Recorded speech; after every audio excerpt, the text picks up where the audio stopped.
Bueno, hoy vamos a distendernos un poco.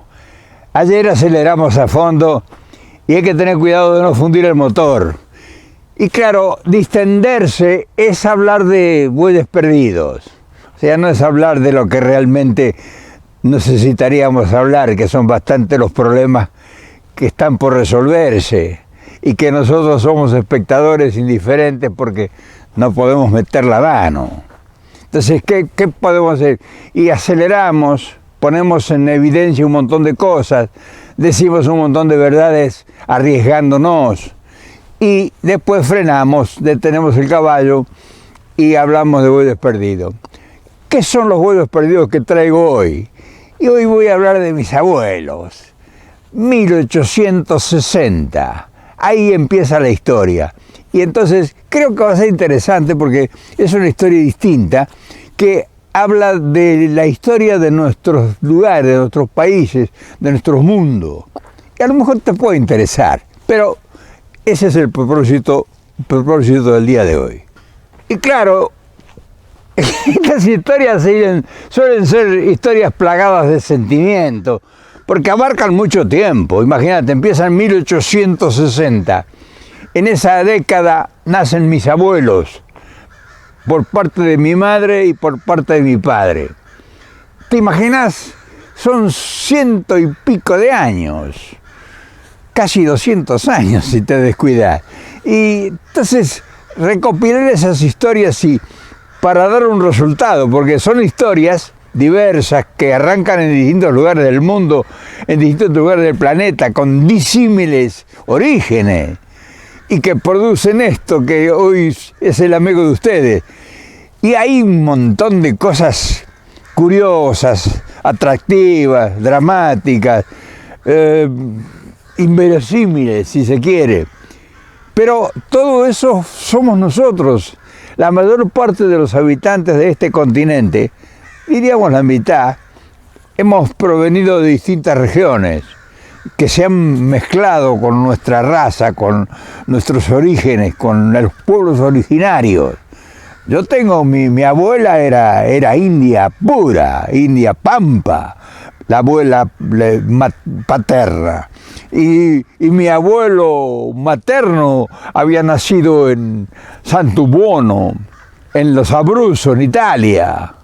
Entonces imagínate, y mi abuela materna era hija de calabreses, o sea, distintos lugares. Y mi padre era descendiente de uno que había acompañado a la conquista del Perú con General San Martín. O sea, su bisabuelo había sido que había conformado el ejército de los Andes. ¿Te imaginas cuánta mezcla de cosas? Y yo he recogido algunas historias y algunos recuerdos y me lo han contado. Otros a mis abuelos los conocí a los 4. Claro, yo no tenía la curiosidad que tengo hoy, si no le hubiera preguntado cosas increíbles. Pero sí tengo la conformación por las historias que se contaban en las familias y por las vivencias. Y a lo mejor es un tema que sirve para desenchufarnos un poco de esta realidad que nos está agrediendo. Pero bueno, vamos a tratar de salir por la tangente. Ojalá la lluvia no nos malogre este encuentro con el recuerdo, pero está amenazante el tiempo. Pero hay que hacerlo, hay que venir a hacerlo, hay que jugársela, hay que arriesgar. O sea, venir acá, yo tengo ya 2 horas trabajando en el video, pero más o menos pergeñando la idea. Te decía que no todos tienen la fortuna de haber tenido abuelos. O sea, de haber tenido abuelos y conocerlos, porque todos tuvimos abuelos, pero conocerlos, conversar con ellos, ver su mundo, porque ellos tenían restos de su mundo, y tan disímiles, tan dispares. Porque mi abuelo italiano tenía un concepto de la vida y de las cosas, y sus costumbres, sus recuerdos.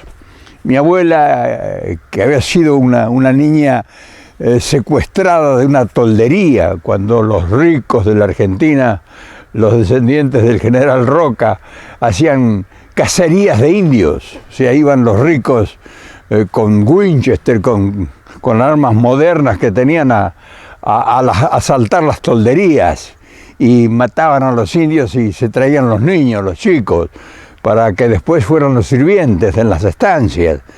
Entonces yo tengo recuerdos muy, muy bonitos. Mi abuela fue una niña secuestrada en una toldería y criada en una familia de ricos en la zona de Azul, de 25 de Mayo, de Navarro.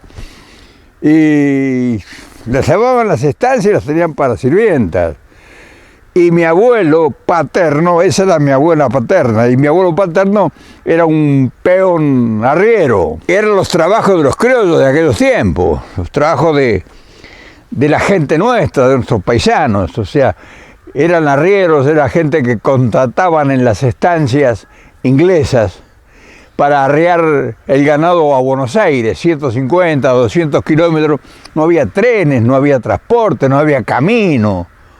Y entonces un arriero que tenía que tener una herramienta de trabajo, tenía que tener un par de buenos caballos y toda su indumentaria, sus recados, sus monturas, va. Y trabajaban de eso, de arrieros, eran gauchos. Vivían a pleno campo, dormían bajo el techo de las estrellas, desafiando tempestades, tormentas, atravesando lagunas, bañados, campos inhóspitos porque no había caminos, y arreando 200, 300, 500 redes entre 4 o 5 personas durante semanas, hasta llegar a destino que era Buenos Aires, para procesarse los frigoríficos ingleses que estaban en alrededor de Buenos Aires y embarcar para llevar a los ingleses a Europa. Entonces, fíjese qué distintos destinos, qué distinta gente, de dónde uno proviene, cuántos recuerdos hay en todos esos tiempos y en esa gente. Pero estamos hablando de bueyes, estamos hablando de carretas, estamos hablando de un tiempo que parece ver una película. Y ahí se deslizó esa vida, ahí sí se fueron formando nuestras patrias. En cada región era distinto, pero más o menos el hábitat era el similar. Ahora bien, en mi historia personal, o sea, la que yo traigo a contar hoy, ¿cómo eran esas vivencias? ¿Cómo eran esos hogares? ¿Cómo eran esas casas? ¿Cómo eran esas familias?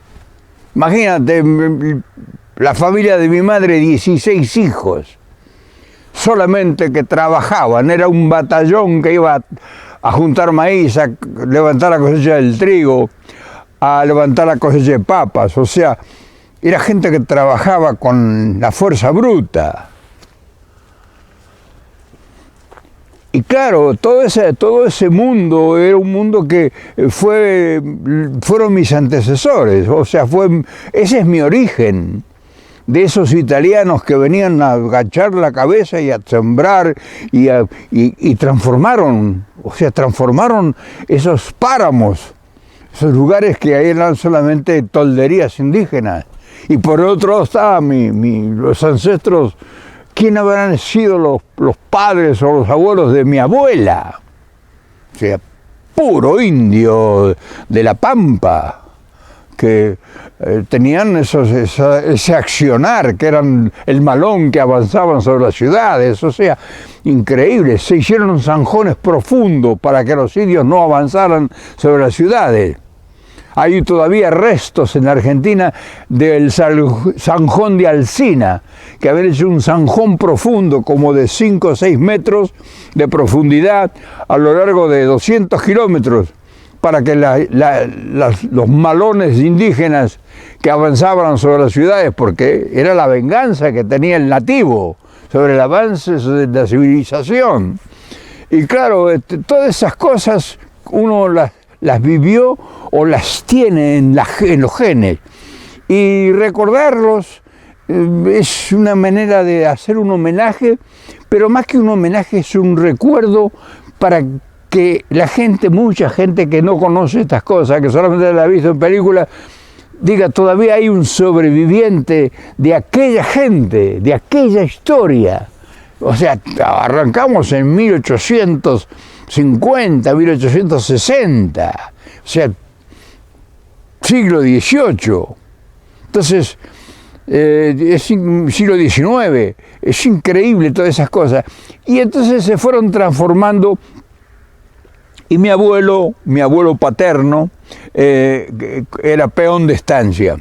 Arriero, como te dije primero, peón de estancia, y ya en su madurez, cuando ya se conoce con mi abuela, que era la indita esa que trabajaba en una estancia, que era la que habían secuestrado en el campo, en las tolderías, se enamoran y se juntan, se casan, no sé, ni sé cómo fue la cosa. Y ahí nace mi padre. Mi padre nace en 1894 de ese matrimonio. Del criollo, del gaucho, del arriero. ¿Y qué hace mi abuelo? Mi abuelo había aprendido en su niñez, de su abuelo, fíjate, mi abuelo había aprendido en su niñez, de su abuelo, a trabajar en sogas. Sogas se le llamaba en aquellos tiempos el cuero de un animal, de un potro. Mataban un caballo, un potro, y lo cuereaban y lo preparaban, lo secaban a la luz de la luna, no sé qué, y hacían un cuero especial. O sea, se llamaba trabajar en sogas. Tejían, o sea, entretejían, o sea, trenzaban, sacaban hilos finos del cuero, finísimos, y hacían trenzados y hacían maravillas. Me dicen que en un museo de Navarro todavía hay cosas guardadas de mi bisabuelo, guardadas en exposición. Me dicen, no sé si será cierto o no. Pero eso se refugia en mi abuelo Sixto, el padre de mi padre, que yo lo conocí, yo lo conocí hecho un caballero, parecía la figura de Don Quijote. Mi abuelo flaco, alto, pómulos hundidos. Ese hombre trabajaba en sogas, o sea, su profesión, después de ser arriero y todo, terminó ya en la vejez trabajando en esos trenzados de soga, que hacía trabajos de maravilla. Ese era mi abuelo paterno. Por otra parte, mi abuelo italiano, imagínense, un pueblo que estaba más o menos a 300 kilómetros de Roma, en los Abruzos. Se escapan una noche, él y su hermano mayor, y se escapan de la casa. O sea, venía la guerra, venían una de las tantas guerras de esas que hubo en Europa continuamente. O sea, ese era el negocio que había en esos tiempos. 1800, 1820, 1840. ¿Ves? Y claro, esas guerras asustaban a las familias y querían que los hijos se fueran a la América, Y estos chicos de 16, 17 años, mi abuelo tenía 15 años y el hermano de 17. Escaparon una noche se escaparon, ya estaban concientizados, se escaparon a Génova y se subieron a un barco, a cualquier barco que encontraron una noche, y se metieron entre el velamen, porque eran barcos a vela. Y los encontraron al otro día cuando ya el barco estaba en alta mar. Y no sabían dónde iban. Podían haber llegado a Nueva York, podían haber llegado a Brasil, llegaron a Buenos Aires.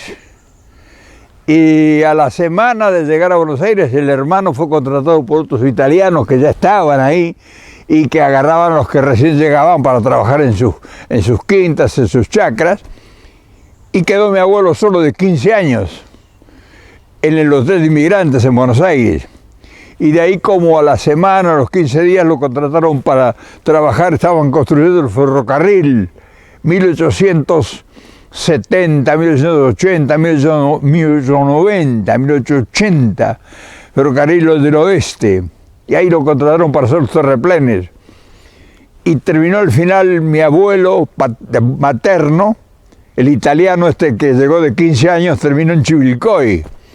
Y ahí se casó con la hija de otro italiano.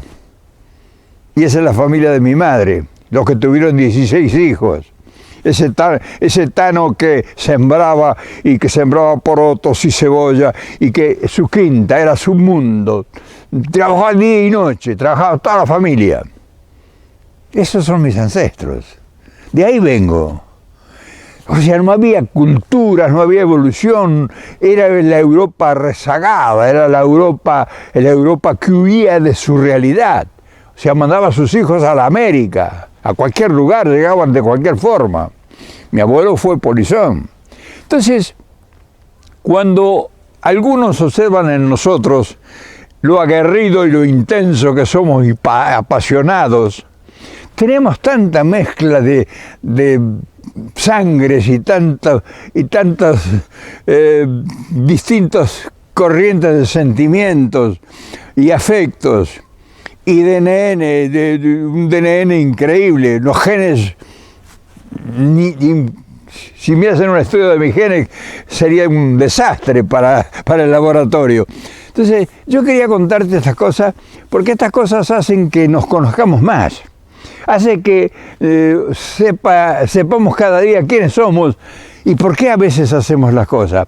O sea, se arraigaron a la tierra esa nueva generación que nació al mundo, producto de una Europa resentida, golpeada y entristecida y humillada y llena de miedos por las guerras, de la pampa trágica del indio perseguido para quitarle sus tierras, para que la civilización ingresara al continente. Y por otro lado, el abuelo de mi abuelo, que había sido un guerrero de San Martín en el cruce de los Andes y la conquista del Perú y todas esas cosas. O sea, yo tengo sangre de alguien que se embarcó con los barcos de Cochrane y que se fue a la conquista del Perú. O sea, fíjate qué mezcla de razas. Y con eso se formaron nuestras patrias, con eso se formaron nuestras nacionalidades. Sí, eso somos nosotros. Por eso, para nosotros el continente, nosotros los que nacimos de producto de toda esa mezcla tan increíble, para nosotros el continente tiene mucha importancia, porque el continente para nosotros tiene la historia integrada a nuestra personalidad. Y entonces aquí viene la pregunta, o vendría la pregunta, bueno, ¿qué heredaste de tus abuelos? ¿O qué aprendiste? ¿O cuál es tu ejemplo que recibiste? Y recibí ejemplos de abnegación, de honradez, de trabajo, sin picardía, de voluntad, de poner el corazón, de entregarse con pasión a lo que querían, ser románticos en su tiempo y en su mundo y en su medio, dentro de todas las adversidades que era su vida y sus luchas. Era gente romántica, era gente con sueños y con esperanza. Imagínate, mi abuelo materno de los 15 años sale a la aventura. O sea, ¿qué puedo yo haber aprendido? ¿Qué pueden mis genes tener memoria de qué? De luchas y de encuentros y de triunfos, porque al fin y al cabo habrán triunfado, porque si no, no hubiésemos llegado hasta aquí. O sea, era una ponencia y era una apuesta que se ganó. Por esa razón, si te detienes un poco a contemplar esta historia, te darás cuenta que venimos de hace mucho tiempo en la misma senda y que la sangre o los genes o el espíritu o el alma o el sentimiento ha tenido una relación directa con el tiempo. Y no es una cosa que adquirimos hace una semana o hace un año o hace 10. Esto se viene prolongando en el tiempo, que era la construcción de una identidad. Porque al fin y al cabo, lo que uno se da cuenta ahora, después de haber visto tantas controversias unificarse para continuar la marcha, se ha logrado al fin una identidad, que es la identidad de un continente, de un nuevo hábitat, que es lo que hemos construido todas estas generaciones. Y por eso a veces insistimos nosotros en cosas que parecen absurdas y parecen traídas de los pelos.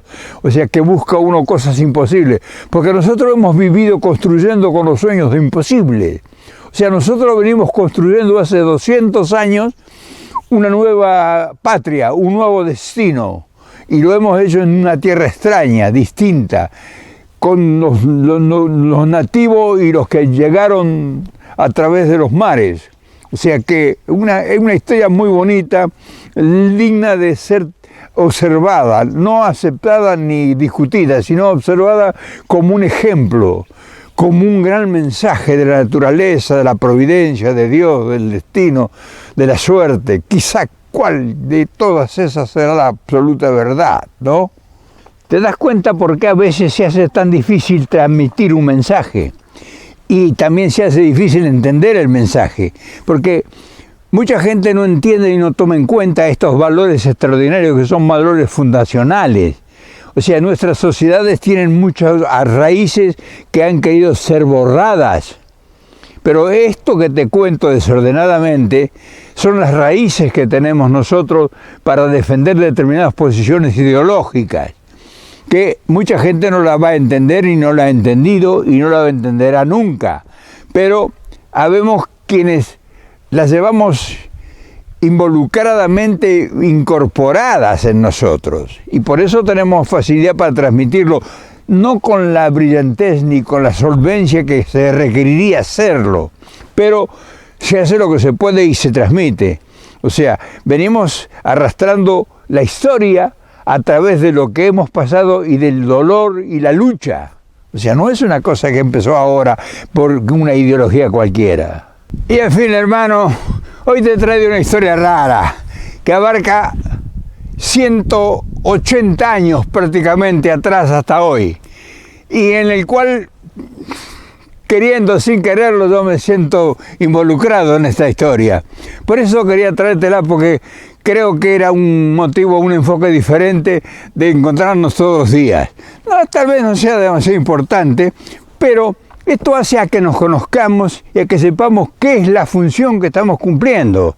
O sea, no somos unos trasplantados indiferentes que hacemos las cosas así porque nos trajo el viento acá, sino porque hay una trayectoria de 180 años queriendo edificar una nueva idea, un nuevo mundo, una nueva concepción de la realidad. Quizá queden por delante otros 160, 180 años para terminar con la tarea, porque este continente tiene que llegar a ser el refugio de todos los desencuentros y de todas las luchas, de tanto dolor y tanta lágrima y tanta esperanza depositada en este nuevo continente. Por eso se lucha por el continentalismo, porque tenemos que, además de darle identidad, tenemos que tomar posesión definitiva de la tierra. Y esa es la tarea que han hecho los nuestros, que hacían arreos de caravanas, que vivían en tolderías, que llegaron en barcos a vela, que lucharon desenfrenadamente para crear una familia, para montar un sueño de esperanza, y muchos se quedaron de los nuestros en el camino. O sea, yo tengo prácticamente todos esos antepasados desaparecidos en el recuerdo, pero esos son la base de lo que estamos haciendo. Es la estructura de lo nuestro. No sé cuán endeble o cuánta fortaleza tenga, pero ahí está. Como testimonio te lo he contado hoy. Mañana nos volvemos a ver, porque siempre hay una historia distinta en este espacio. No sé qué importancia tenga, pero la historia sí está. Un abrazo grande y, por supuesto, mañana nos volvemos a ver. Te espero, ¿no?